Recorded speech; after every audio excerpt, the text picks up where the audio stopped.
دورة تدريبية على مستوى مدينة الحسكة. الأعضاء المنضمين فيها من جميع المؤسسات، أعضاء المؤسسات.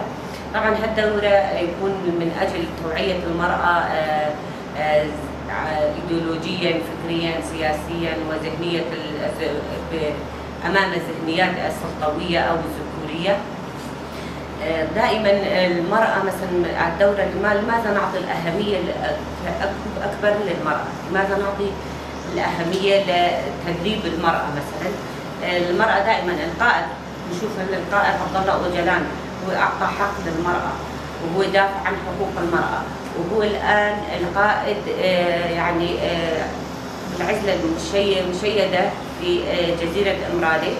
لهيك قائد قلت يعني أعطيت المرأة حقوقها، بس لازم نكمل حقوق المرأة.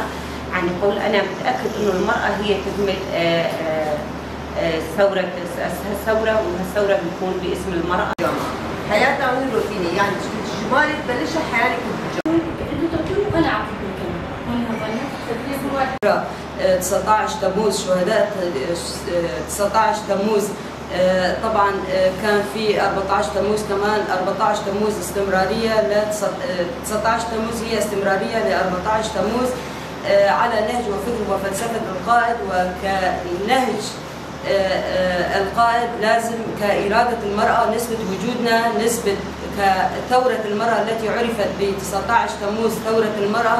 على هذا الأساس نثبت وجودنا ونكون قادرات على نهج وفكر وفلسفة القائد، يعني نسير على نهج الشهداء ونمشي هاي الدورة، تكون صاحبات إرادة قوية، صاحبات فكر إيديولوجي على فكر وفلسفة القائد.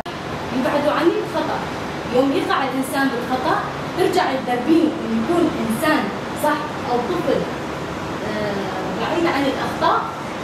هلا مثال بالمجتمع، إذا عندنا أطفال بالبيت لاحظت إذا ما عاد ساوى شغلات غلط من هو صغير، يعني من هو يحكي ومن هو صغير على الصح وبعيد عن الأخطاء، ما في إنسان ما يخطأ، بس التدريب هو مسافة الغذاء للروح، الماء، الهواء. في بلا غذاء ما نقدر، بلا هواء ما نقدر، وبلا الماء ما نقدر. إذا فضلنا بلا ماء رح نعطش، بلا أكل رح نجوع كمان. بس نحن دائما